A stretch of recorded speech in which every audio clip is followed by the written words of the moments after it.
Más ratito.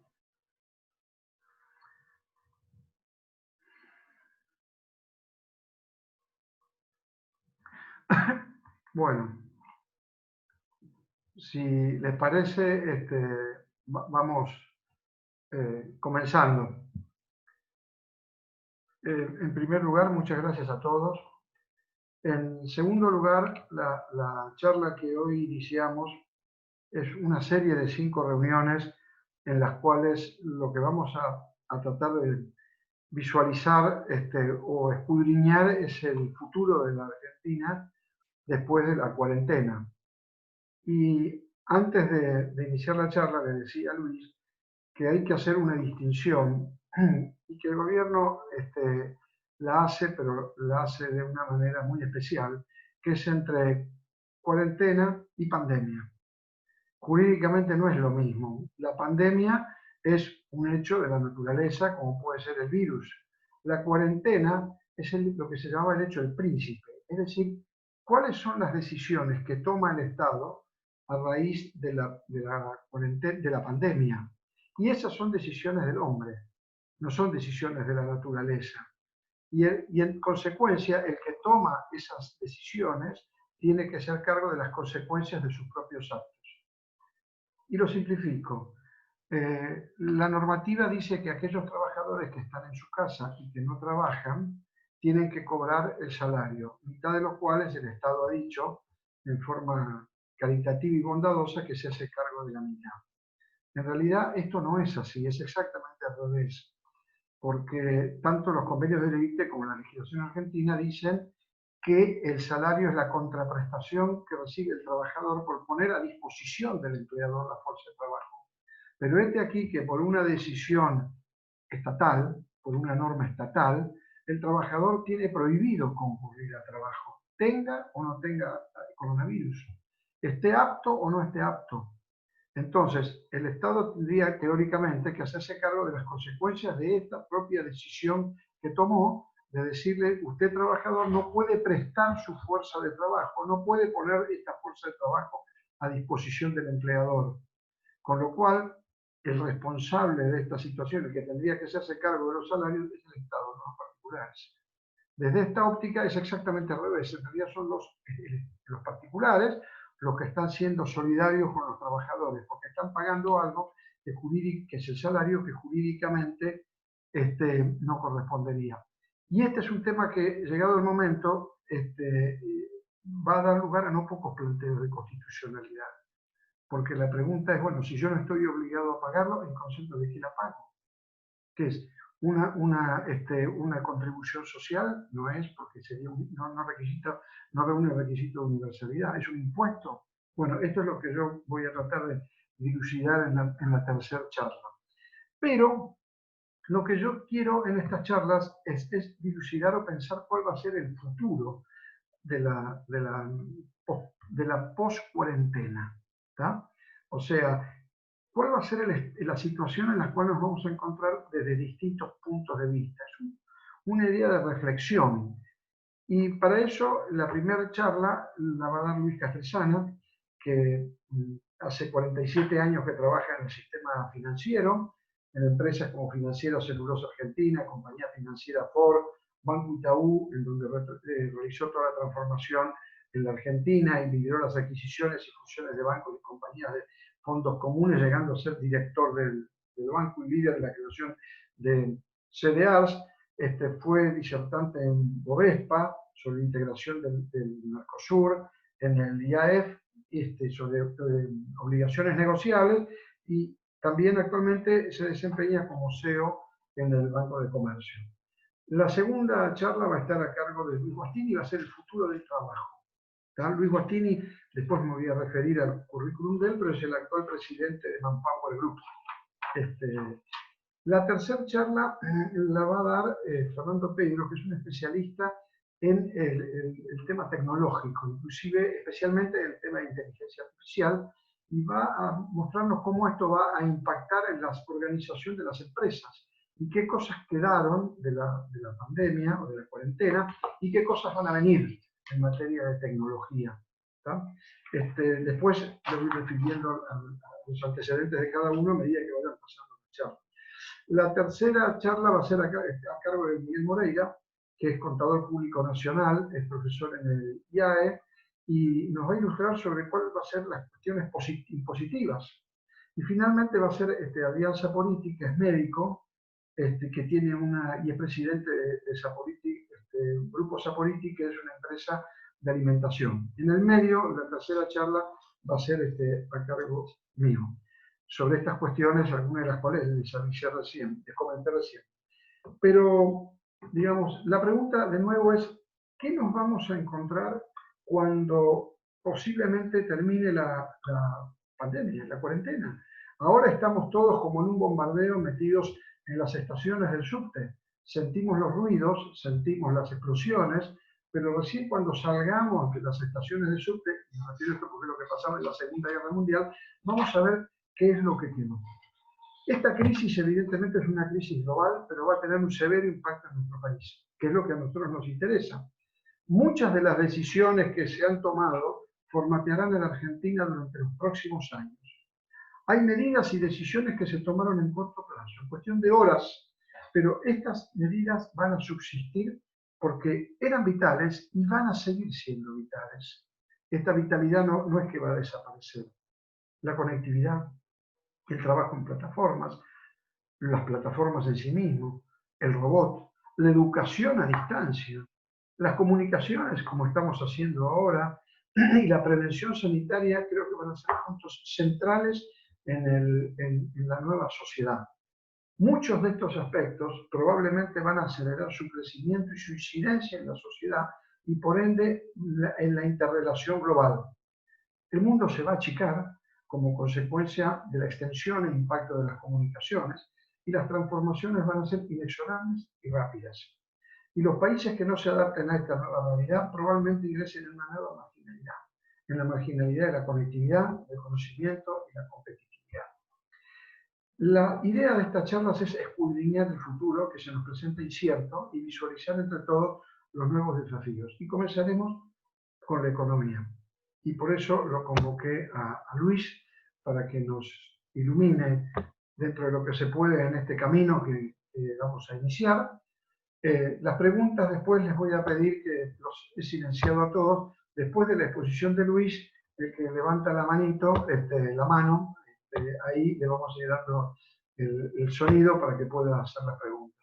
Desde ya, muchas gracias y espero que esto nos sirva para pensar el futuro, que no sabemos cuándo viene, pero ya está. Muchas gracias. Primero, buenas tardes a todos, casi todos son amigos y alguno que no conozco, bueno, me animo como creo uno más de los 45 millones de argentinos y de los 50, 40 o 30 que seamos en este momento, que todos somos economistas en Argentina. El lunes me pasó algo muy simpático, pero que un poco nos hace a cómo somos los argentinos. Y es bien claro que estaba viendo un programa de Discovery Channel, que tal vez alguno lo vio, que era como un reality, en la cual las parejas van a los distintos países que los destinan a trabajar y es donde eligen dónde vivir. Y había una pareja de San Diego que lo estaban destinando acá, era un ingeniero aeronáutico que lo destinaban acá y vino con la pareja. Entonces acá lo recibe una chica, una guía, lo primero que hace lo lleva a San Telmo. Entonces la primera pregunta que le hace el americano dice, ¿acá el tipo de cambio es estable? La chica le dijo que no. Pero aparte la chica le dijo, el otro problema es la inflación. Pero ¿sabe lo que pasa? Que los argentinos somos maestros. Ya son tantos años que vivimos con inflación que ya sabemos cómo convivir o cómo vivir con ella. Para ustedes va a ser muy difícil. Me llamó la atención alguien muy jovencito, porque era una chica muy jovencita, que aquellos que tenemos unos cuantos años ya hemos vivido más de 50, 60 años en la Argentina, sabemos lo que significa vivir, convivir con esta, es una pandemia peor que la pandemia de COVID-19. Pero me llamó la atención que una chica jovencita tenga ese concepto ya. Y los argentinos nos habituamos a convivir con el mal. No es que nos habituamos a vivir lo que está mal, nos ponen un impuesto que es por única vez, vive para siempre. Y el peor impuesto que vive para siempre, después en la charla les voy a ir comentando, creo que es la inflación. Pero lo quería dejar como una anécdota porque me pareció increíble que alguien tan joven ya tenga en la cabeza metido el tema de convivir con el mal, ¿no? Y primero voy a hacer un chiste que creo que todos lo conocen, pero para decirle por qué me animé a esto. Primero porque tengo una amistad de hace muchos años con Ricardo, y Ricardo una vez o 2 veces por mes, junto con un escribano amigo que está por ahí, me dicen que siempre quieren charlar conmigo para charlar un poquito de qué es lo que veo, qué es lo que no veo. No sé si sabré o no, pero soy un practitioner de 47 años, de haber convivido muchos planes económicos y haber convivido,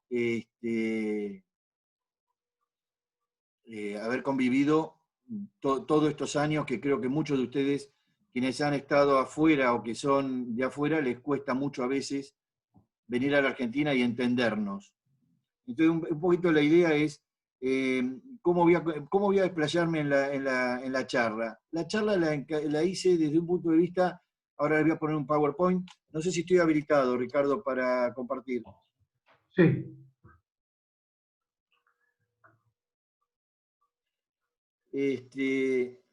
La idea es hacer una presentación haciéndonos preguntas primero y desarrollando después en cada una de los interrogantes que tenemos, y cómo yo creo que puede llegar a qué es lo que puede pasar o no, y qué es lo que podemos hacer hacia adelante. Independientemente que también lo van a ver en la misma presentación, que llevamos más de 60 años en los 70, en los cuales hemos tenido idas y venidas, y van a ver algún gráfico que les va a llamar la atención, en la cual no hemos hecho casi nada. Y no hemos hecho casi nada porque una de las cosas principales es los gobiernos populistas lo único que quieren es la pobreza. Y no los grandes cambios de infraestructura que realmente creo que se tienen que hacer. Bueno, para no demorarnos más con esta introducción, lo que quiero es, en la primera pregunta es si habrá créditos realmente blandos por parte del gobierno en este periodo, si tomamos todos los créditos que podemos, cuáles son las fuentes de financiamiento disponibles, qué hacemos con los vencimientos impositivos, cuál sería la estrategia a adoptar. Bueno, esto Miguel Moreira después cuando le toque, creo que le toca por octubre, donde va a estar un poquito más avanzado, ya les va a aclarar un poquito más esto. ¿Habrá más medidas de alivio que va a instrumentar el gobierno para enfrentar el parate local? Y si sabemos que la ayuda no está alentando al consumo, pero está generando un ahorro que será volcado al mercado post-pandemia. Hay algo claro. Primero, no les voy a decir nada nuevo que no conozcan. Hay que hacer en estas circunstancias, ¿qué es lo que hay que hacer? Es proteger la caja. Reducir la cantidad de días en la calle y optar por todos los beneficios fiscales, subsidios, moratorias y crediticios disponibles. Y creo que la mayoría de ustedes ya han aprovechado algunos de ellos. Yo creo que nos han tirado con una batería de ayudas. La última es de esta semana, de la cultura, y lo único crítica que tengo para eso es que mientras que para los que eran monotributos les daban 150.000 pesos, la cultura no tiene límite para que los que nos pidan a tasa cero.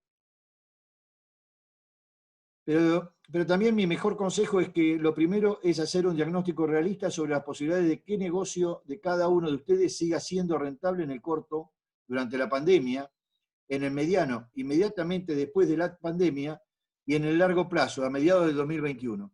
Primero hay que hacer un diagnóstico de dónde estamos parados y cómo mantenemos rentabilidad si la teníamos o la tenemos.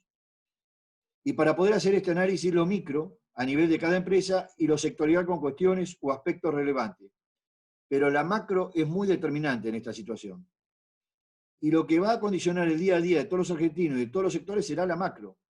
En particular, las medidas de compensación y estímulo que tomó y seguirá tomando el gobierno, lejos de favorecer una recuperación fuerte y rápida de la economía post-pandemia, son un obstáculo al crecimiento. realmente yo creo que es un obstáculo importantísimo al crecimiento, hacer planes en los cuales no se tenga realmente un plan real de cómo va a ser hacia adelante. La economía argentina ya venía golpeada antes de la pandemia. Para que tengan una idea, los números del primer trimestre eran lapidarios. El PBI estaba 4,8 abajo, consumo 6,8, inversión 10% y las exportaciones habían caído un 13,4. Estamos hablando antes del inicio de la pandemia, que ya la economía argentina estaba en esta situación. O sea, que si pandemia la crisis de confianza seguía presente. El gobierno de Alberto Fernández no había logrado revertir expectativas. Y ahora, con las políticas aplicadas, si bien habrá rebote, después de un segundo trimestre que mostrará caída récord por sectores con actividades nula o cuasi nula, esto estamos hablando de abril y mayo, no junio, el mismo será amarrete. ¿Por qué? Porque la debilidad fiscal y monetaria alcanzará niveles nunca vistos. Así que hay que aprovechar las ventajas, pero siendo realistas sobre las chances de sobrevivir en un contexto que seguirá siendo muy adverso. No tanto como en el segundo y este tercer trimestre, pero tal vez peor que el del primer trimestre. Y como veremos más adelante, esto no es porque la nueva normalidad del mundo nos juegue en contra, será un resultado idiosincrático causado por una pésima gestión de la crisis macro, agravada ahora por la respuesta de políticas impulsadas durante una cuarentena demasiado temprana y por ende demasiado larga. En cuanto a algunos puntos específicos de esta sección, los créditos son ya superblandos con tasas reales negativas muy fuertes. Es probable que se acelere la inflación y que la ecuación posterior resulte aún mayor. Así que a tomar a lo más largo plazo posible. Quienes tengan que tomar dinero, tomen. El ahorro generado por el menor consumo de algunos sectores de la población no alcanzará a compensar el efecto macro de menor empleo y fuerte caída del poder adquisitivo, ingresos reales, de vastos sectores de la población. Además, habrá que ver si el gobierno podrá mantener, incluso en términos nominales, las ayudas que hoy brinda a través del IFE y el ATP.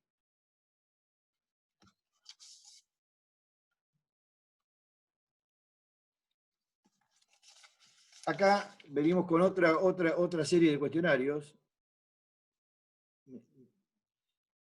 ¿Qué hacemos con la caja que transitoriamente nos sobra? ¿Cómo poner nuestros activos financieros al resguardo? ¿De cuánto va a ser la inflación y cómo manejamos los costos? ¿Cómo manejar las listas de precios de venta en momentos de crisis? ¿Cuál estrategia comercial deberíamos adoptar, pensando en retail, industria o servicios? ¿Qué tenemos que aprender del pasado pensando en lo que se viene? ¿La cadena de pago se puede romper más? Es posible que lo peor aún no ha llegado. ¿Cuáles otras herramientas para generar ahorro, aunque sea de caja, fuera de las anunciadas tenemos? Sabemos que los títulos públicos son mala palabra, pero ¿qué actitud tomamos con las nuevas emisiones que está realizando el gobierno?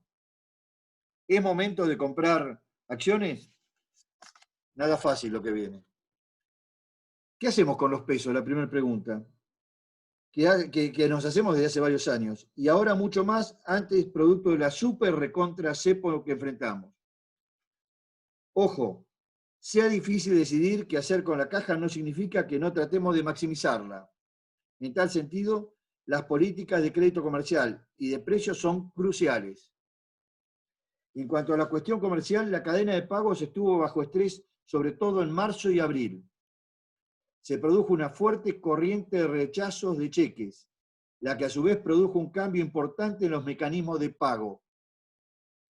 Se verificó un notable incremento en el uso de las transferencias inmediatas como sustituto a los cheques y en algunos sectores el medio de pago preferido volvió a ser el cash, contra culata de camión, con el efectivo que lanzó a la calle, efectivo es lo que sobra hoy en la calle.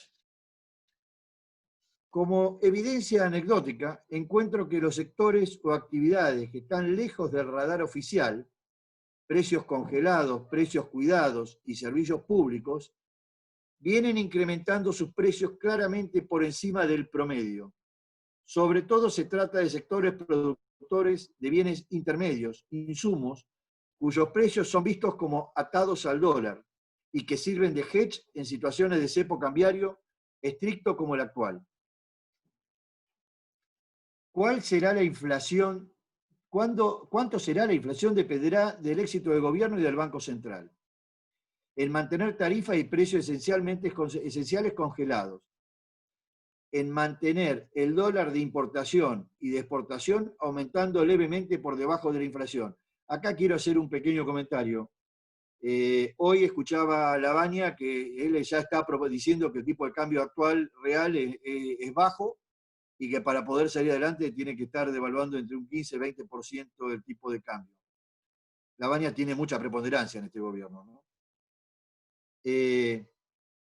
Con respecto en esterilizar la expansión de base monetaria que habrá de aquí a fin de año, 2 billones de pesos es lo que se espera de emisión de acá a fin de año. Hasta el momento pudo hacerlo bastante bien, de todo lo emitido para financiar al fisco y en materia de intereses sobre sus pasivos, solo dejó en circulación aproximadamente nada más que un tercio de lo que emitió. El resto lo absorbió con las LELIC, las tan sentadas malas palabras que había en el gobierno anterior, y ahora seguimos utilizando el mismo elemento como también utilizó en su momento Stugenegger cuando eran las LEVAC las que criticaba el gobierno de Cambiemos. El antecedente de las LEVAC muestra que los pasivos remunerados del Banco Central no pueden aumentar en forma desmedida, sin exagerar expectativas de monetización, depreciación e inflaciones crecientes y difíciles de controlar. Miren este gráfico. Esto es los distintos periodos de cómo fue la base monetaria. Esto para quienes estamos en el sistema o la economía es una base de que puede darnos el indicador si puede o no haber inflación hacia adelante. En el acumulado de 2020 llevamos 107,5% de aumento de la base. Es una brutalidad. Es decir, estos datos son muy gráficos. Tal vez no haya... Maastricht, para que tengan una idea, ellos cuando hicieron el acuerdo del euro en Maastricht, ellos aceptaban determinadas inflaciones, determinada emisión y demás. Pero los países tienen todos a su vez un tema de generación para poder solventar todo esto. Hoy la emisión en Europa misma, para poder hacer paliar la economía, ha sido realmente ayudas de 700.000 millones de euros, como así también Trump en Estados Unidos y demás. Pero es importante tener en cuenta que cuando Argentina emite es porque no tiene financiamiento también. Esto lo vamos a ver cuando miremos un poquito de deuda externa o la deuda del gobierno. En cuanto a dónde estacionar el efectivo, más allá de comprar insumos o estoquear mercadería, 2 decisiones también riesgosas en tanto y en cuanto no es fácil prever el timing de una recuperación de la demanda agregada ostensible y sostenida. Las alternativas disponibles son siempre poco atractivas, ya sea por cuestiones que hacen a su rendimiento negativos en términos reales, tanto contra la inflación como en moneda dura, o por su riesgo o por la combinación de ambos. Incluso los instrumentos dólar linked o indexados con SER, que son los que encuentro más atractivos, también tienen riesgo regulatorio / institucionales importantes. Pero tanto títulos como acciones se verán beneficiados a corto plazo con un acuerdo, como el que hubo con los acreedores externos, y en todo esto más me gustan las acciones que los bonos. Pero ambos van a sufrir de producirse una aceleración de la desestabilización macro luego de la pandemia.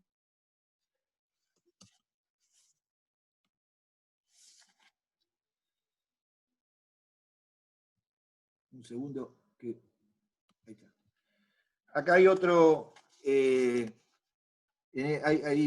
gente en sala de espera, negro. No sé si soy yo el que tiene que dar, porque ustedes me pasaron a mí la... Sí, me ocupo ahora. Le tenés que dar vos entrada.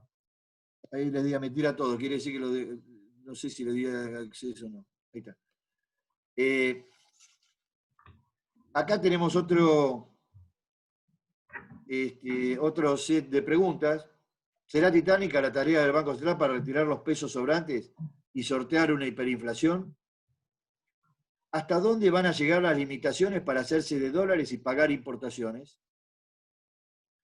Con reservas más estables, ¿se permitirán más compras al exterior o las trabas volvieron para quedarse?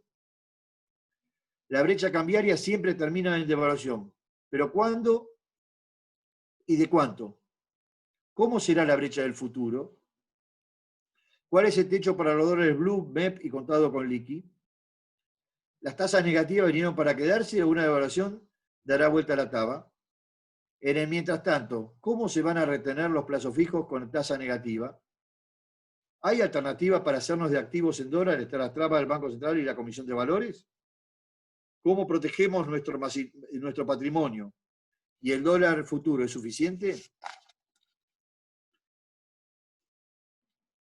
No hay duda de que hay una escasez de dólares estructurales en sí. El Banco Central, por más que nos informe que tiene 42.000 millones de dólares de reserva, es voz populi que no llega a 4.000, en lo que es reservas líquidas de libre disponibilidad.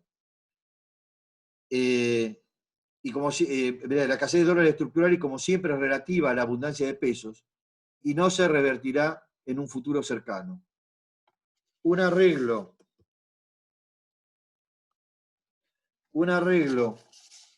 exitoso del default no alcanza a ser suficiente para mitigar y mucho menos revertir ni la falta de crédito ni la escasez de divisas, como tampoco resuelve por sí ninguno de los desequilibrios macro ni las fallas estructurales que hoy enfrenta la Argentina. Ello no es causa de una coyuntura sanitaria. Hay otra persona en sala de espera. Perdón. Fallas estructurales que hoy enfrenta la Argentina. Y es por ello que no causa... En particular, la escasez de divisa sigue operando. El Banco Central anunció durante la semana la extensión de la vigencia de todas las restricciones sobre el acceso al mercado de cambio, libre y único, y lo hizo a pesar de niveles récord de superávit comercial, que en los primeros 6 meses del año alcanzó los 8.000 millones, el más alto por igual semestre del 2009 y el cuarto más alto, desde el año 1990. Claro que se trata de un superávit prácticamente récord, básicamente explicado por la caída de las importaciones causadas por el colapso de la actividad económica y el racionamiento oficial de divisas. Me olvidaba, las exportaciones, lejos de aumentar, también vienen cayendo. El superávit se da exclusivamente porque porque hubo menos importaciones. Pero volvamos a las restricciones de divisas. Si tomamos en cuenta las reservas internacionales totales del Banco Central, muestran una caída mayor a los 1.400 millones de dólares desde el principio de año. Queda claro que los dólares que genera la balanza comercial no alcanzan para cubrir las necesidades del flujo de la economía argentina. Y eso a pesar de que no se pagaron algunas obligaciones en moneda extranjera y del super recontracepo vigente. En cuanto al stock, las reservas centrales resultan aún más escasas, dada la abundancia de pesos.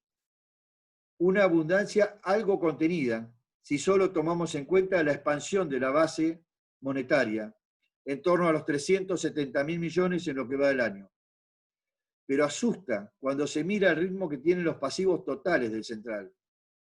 Base monetaria más instrumentos de absorción monetaria, es decir, pases y LELIQ, que acumula un incremento de más de 1,2 billones, más de 3 veces el incremento de la base, podría considerarse un mérito lo conseguido por la autoridad monetaria en materia de esterilización de la emisión monetaria, teniendo en cuenta que transfirió 1,3 billones de pesos al fisco y tuvo que pagar 345.000 millones en concepto de intereses sobre sus pasivos. Pero lo que pasó con las LEBAC en el 2018 es un ejemplo cercano de lo que puede suceder si se usa en exceso tal estrategia. Sobre todo cuando de aquí a fin de año habrá que emitir para financiar el déficit fiscal y pagar los intereses de PAS y LELIQ por otros 2 billones de pesos, el equivalente a 90% de la base actual. Y si en 4 meses tienen que emitir casi el doble de lo que es hoy. Con semejante expansión mediante, las expectativas apuntan a un deterioro adicional de la calidad del balance del Banco Central y no a una mejora del mismo, lo que constituye un ticket seguro a más presiones sobre el tipo de cambio y los precios, independientemente de que existen quienes sostienen que el tipo de cambio real se ubica en un nivel adecuado. Acá hay un grafiquito interesante. ¿Me trabaron a mí o algo pasó que no puedo avanzar, Ricky?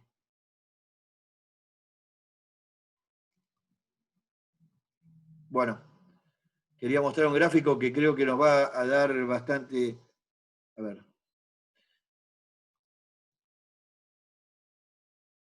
Este gráfico es lo que, cuando estamos hablando de la brecha que es del 80, del 90, miren desde el año 46 hasta ahora, en los distintos gobiernos, las brechas que hemos tenido.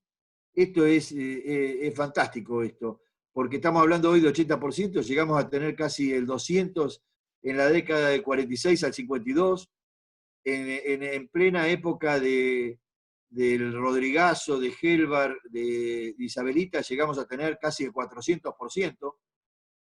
En la época de Alfonsín y ya llegando Menem, llegamos a tener el 250%. Y en época reciente, en el 2002, estuvimos casi igual que ahora. Y en el 2012 al 16, y nuevamente ahora estamos con una brecha importante. Esto demuestra que no aprendemos nada. Pasaron del año 46 hasta ahora y seguimos igual.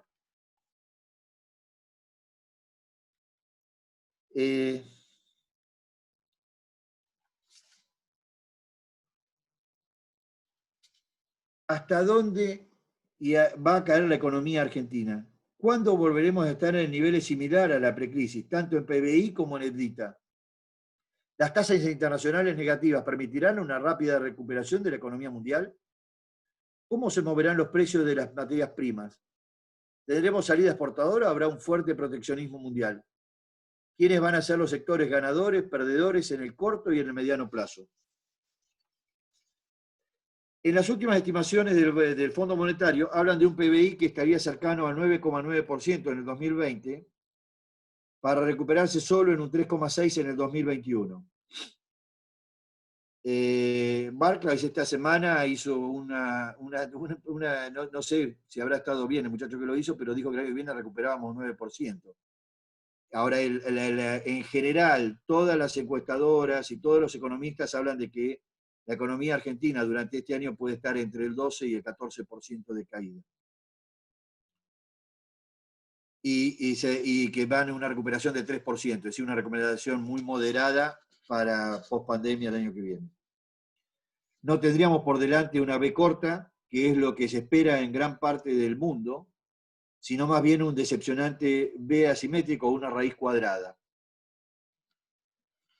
La caída del PBI del segundo trimestre superará la que sufrimos los últimos dos desde el 2001 y el primero del 2002, cuando el Producto Bruto cayó 14,5%, acumulado en 3 trimestres. Entre el tercer trimestre del 2001 y el primer trimestre del 2002, estamos hablando de una reducción del orden del 16% en trimestre en términos desestacionalizados. ¿Qué dejaría el PBI de Argentina en el mismo nivel que tenía en el 2005? El PBI, después de toda esta pandemia y de todo este año, puede llegar a quedar igual que en el 2005. 15 años de pérdida. O sea que la Argentina se encamina hacia otra década perdida, como la que tuvimos entre el 75 y el 90, cuando el PBI creció cero en 15 años. En los 50 años que van desde el 75 al 90, habremos tenido 2 periodos de 15 años, o sea, 30 años con crecimiento cero o con altibajos. Sí, pero con crecimiento nulo. Justo en los años de mayor crecimiento del mundo, de los que se tenga registro, lamentablemente, y en esos números estoy siendo optimista. Este panorama contrasta con lo que sucederá a nivel global. No creo que la pandemia reescriba la historia del mundo globalizado tal cual lo conocemos. De hecho, en la mayoría de los mercados se ha producido rápida recuperación después del colapso histórico en la mayoría de los precios de los activos financieros y commodities. Así que el gran dilema de Argentina volverá a ser el mismo prepandemia. Nos aislamos y actuamos como si el mundo no existiera, o si bien trabajamos para aprovechar las oportunidades que nos seguirá ofreciendo. En cuanto a sectores ganadores y perdedores, no preveo grandes cambios. Los sectores con ventajas competitivas seguirán siendo los mismos. Su única amenaza es el apetito confiscatorio de la clase política. Agronegocios, energía, minería, tecnología encabezan la lista. Quiero compartir aparte, miren ustedes algo importante acá en este gráfico.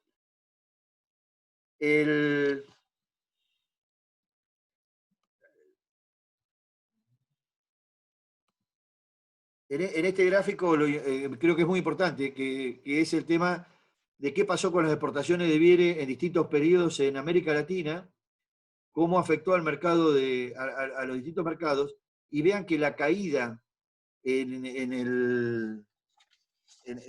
este gráfico es muy, en todos los países ha habido un problema realmente de competencias y de competencias propias de los países, en los cuales el intercambio comercial, las exportaciones de bienes, realmente en comparación igual mes del año anterior. Este gráfico realmente yo lo veo y da miedo.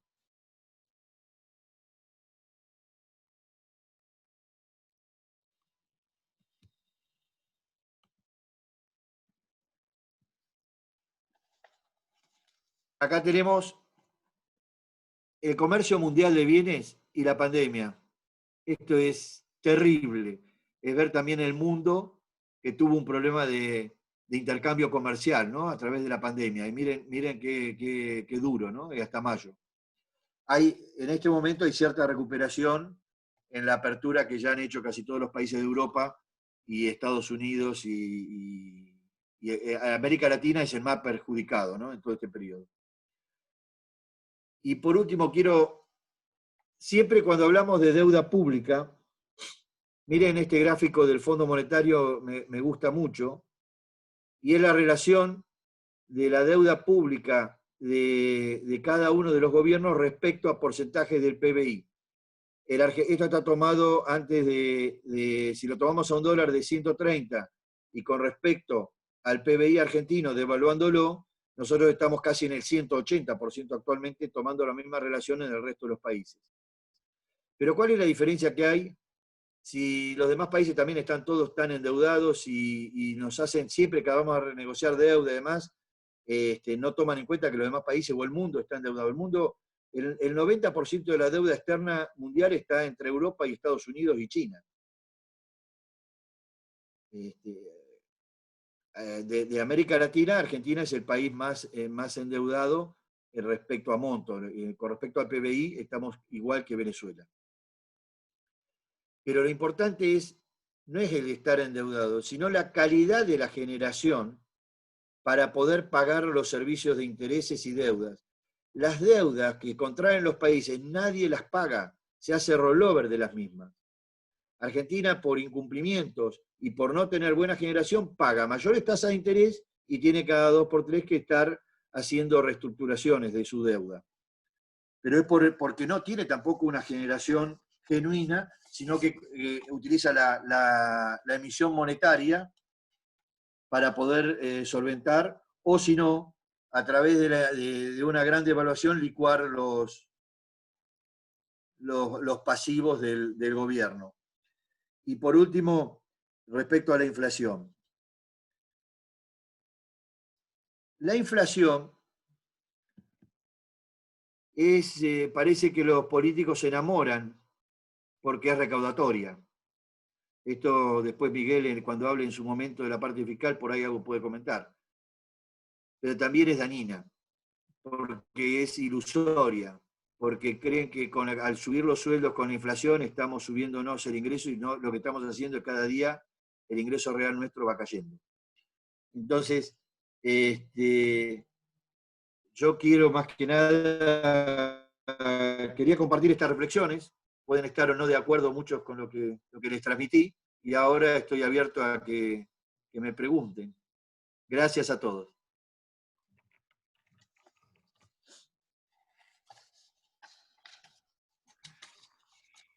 Luis, Puedes sacar el gráfico, Luis, así nos podemos ver todos, por favor. Esperá que le saco yo la... Ahí está. Ahora sí. Luis, aprovechando la posición de moderador, quería hacerte una pregunta. ¿Vos crees que los gobiernos realmente quieren bajar la inflación?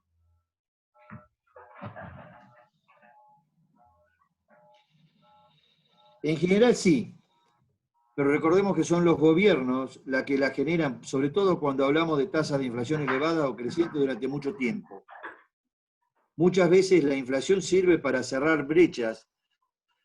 Cuando hablamos de cerrar brechas es la brecha entre la recaudación, pero vuelvo a decir lo que dije un poquito en la observación anterior, es una ilusión. La verdad que es dañina.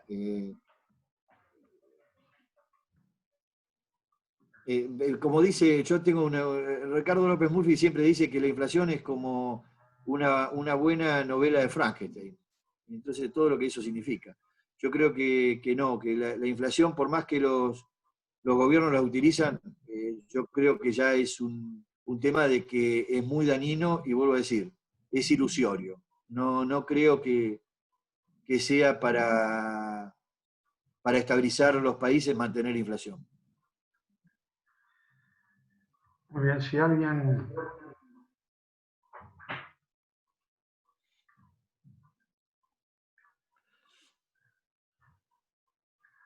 Sí.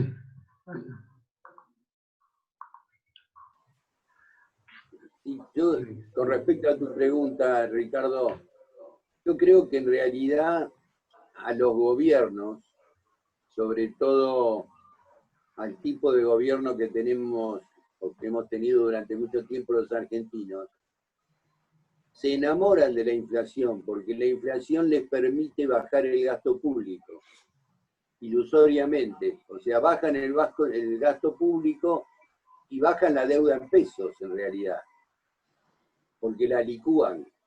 Por supuesto no pueden licuar la deuda en moneda que no emiten, pero desde el punto de vista de ajuste de gasto público, los pocos ajustes de gasto público que hemos tenido en la historia y que son en general los que generan los déficits que después terminan generando el endeudamiento y o la inflación, se hicieron en base a licuación, y licuación por inflación.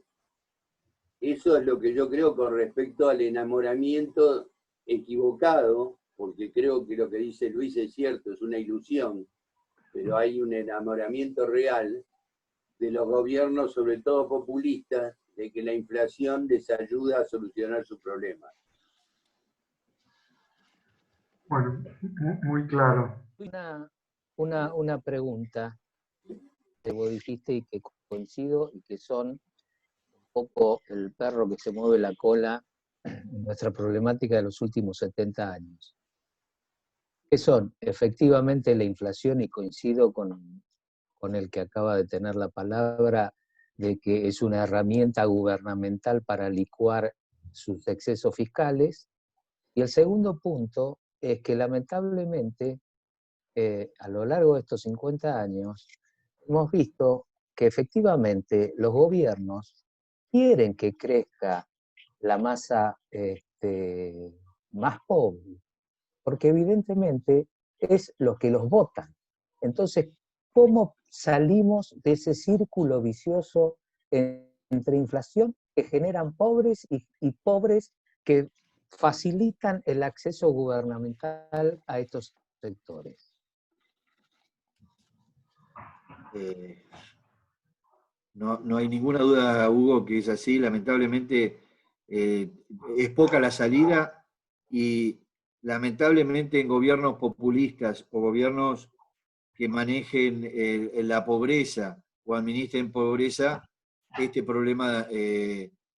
fíjate vos de que no ha habido un fuerte, ni por Macri en su forma que querer bajar la inflación y demás, han podido bajarla.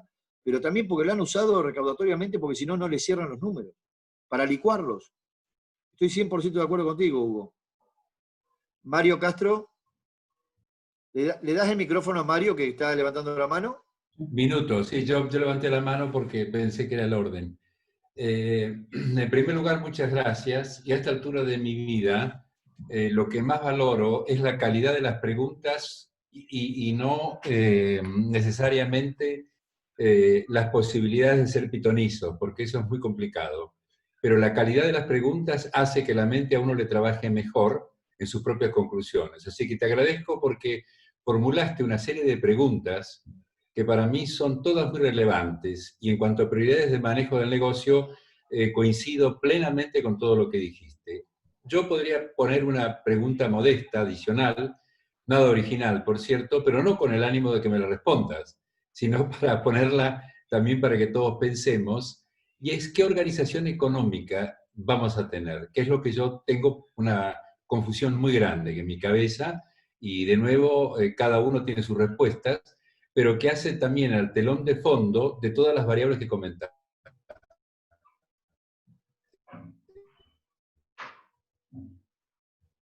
Es decir, orientamos el capitalismo, que es la que normalmente ha sacado la mayor cantidad de gente de la pobreza en los últimos 100 años, o nos orientamos a otro tipo de organización de capitalismo rocambolesco, que es el que nos caracteriza a nosotros, y vamos a seguir en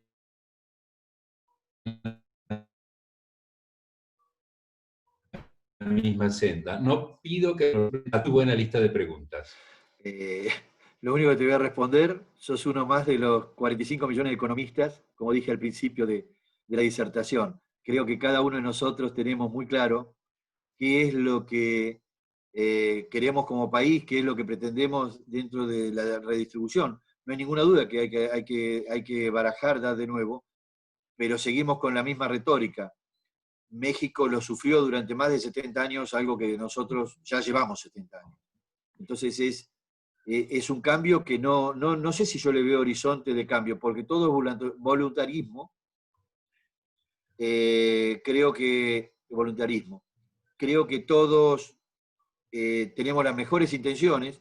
Yo no pongo en duda muchas veces la intención de quien va al gobierno, y hoy no me acuerdo quién me hizo un comentario de que es muy fácil, de los 45 millones que estamos fuera del escritorio sentados, a cuando vamos y nos sentamos en ese escritorio y tener que empezar a administrar.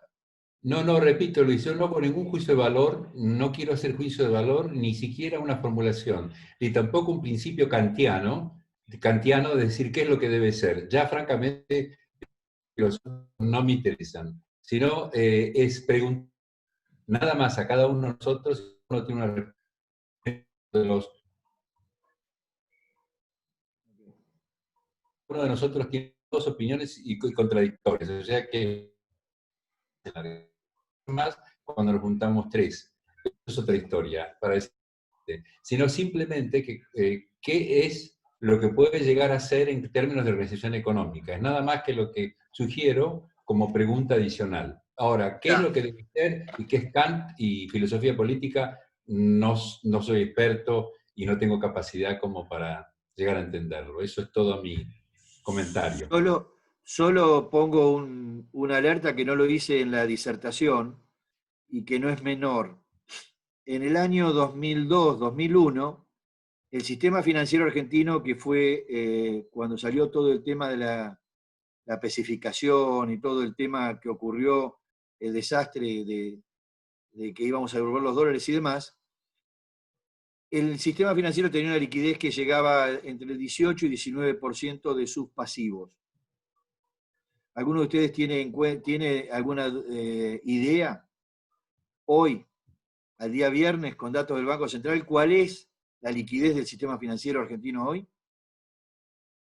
Está en el orden del 67%. Quiere decir que por cada 100 pesos que los bancos tenemos tomados, 67 pesos los tenemos encajados y disponibles. Esto es una gran tentación. Cada uno de ustedes sáquese la conclusión de mi comentario de tentación. Nada más quiero compartir esto porque no creo que sea un tema menor. Ricardo. Bueno. Hay alguien que me mandó, hay alguien que me chateó. Esperá un minuto, a ver si es una pregunta. ¿Por qué si Argentina tiene menos deuda que otros países, tiene más problemas e impacta más? Bueno, un poco lo que les comenté con respecto a la deuda es, cuando hablamos de pago de deuda externa, estamos hablando de deuda emitida en moneda extranjera. El problema principal es que usualmente se denomina problema de la transferencia. Esto es, un país genera dólares vía su sector privado, pero el soberano no puede generarlos. Por lo tanto, el soberano tiene que tener los recursos para comprar o abastecerse de esos dólares privados y así pagar sus obligaciones en esa moneda, en general moneda extranjera. Por lo tanto, el problema de Argentina no es distinto que el resto de los países en términos de la necesidad del soberano de comprar los dólares que genera el sector privado. La diferencia está en que el soberano no tiene recursos genuinos para hacerlo. El Tesoro argentino no tiene superávit ni ahorros acumulados cuando tiene que pagar, porque los mercados se cierran incluso temporalmente o por poco tiempo. Tiene que apelar al Banco Central para que de alguna manera le haga llegar los dólares que necesita. Además, un tema central al cual me referí es que tenemos que el sector privado, que si bien genera dólares, genera pocos dólares en relación a todos los usos que queremos darle, mientras que el stock disponible en la economía formal, en el Banco Central, es también muy escaso. Esta es la diferencia cuando hablamos de otros países con respecto a nosotros en la generación de recursos. Argentina no genera los recursos necesarios para poder pagar la deuda.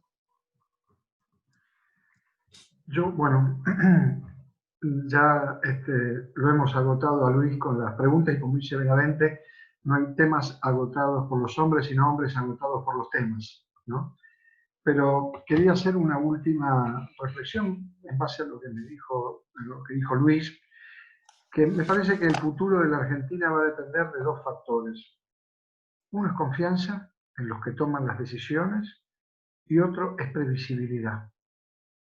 Si estas dos cuestiones fallan, el futuro va a ser bastante incierto. Y las reformas van a pasar de una manera o de otra, como han pasado siempre en Argentina. Generalmente a veces pasan de malos modos o de malas maneras. Pero creo que en el futuro nosotros tenemos que pensar en estas dos claves. Me parece que es, viendo lo de Luis y con los gráficos que mostró, es confianza y previsibilidad. De eso va a depender gran parte de lo que suceda. Bueno, les agradezco mucho a todos por haberse unido. Perdón, sí, Luis. ¿Querías hacer una pregunta? ¿Quién? No, yo agradezco nuevamente a todos los amigos y a todos los que participaron y te agradezco, Ricardo, por lo menos dejarme expresar una opinión. Una última pregunta, Luis. Sí. ¿Quién era yo? A Luis Castro. Luis Castro, Luis. ¿Mario? Perdón, yo levanté la mano para aplaudir. Esa es la de aplaudir. No la coincidía con lo que... Y voy a ser provocativo, una última pregunta, pero si se nacionaliza el comercio y todo lo demás, también podemos nacionalizar los depósitos, que es algo muy cercano al corazón argentino, Luis. No lo digas muy fuerte, por favor. No, pero es la realidad. Tu tentación, me provocaste con esa... La realidad es que yo te dejé un issue cuando te hablé de la liquidez, ¿no? En sí, la liquidez y la falta de recursos no quita... convengamos de que la fortaleza del sistema financiero argentino hoy no es la misma fortaleza que había en el 2002. Hoy realmente los bancos no se escucha en general debilidades. Pero, perdón, también tenemos ilusiones en los balances de los bancos en estos meses, porque nos han postergado un montón de castigos que se han prorrogado en los balances con respecto a las situaciones de incobrabilidades y demás. Pero yo creo que vienen meses para el sistema financiero ajustadísimos. No quiero defenderlo a rajatabla, pero acuérdense que nosotros no podemos cobrar ningún tipo de comisión. Todo hoy es spread. Hoy es spread y la utilización de los recursos propios. Y algo que sí quiero hacer una defensa que no se hizo correctamente en el 2001-2002, es que los bancos lo que administramos es la plata de todos ustedes. Entonces, cuando decimos de los bancos, lo que estamos haciendo es administrar la plata de todos. Y no es que estamos administrando la plata nuestra. Lo que hacemos es administrar la plata de terceros.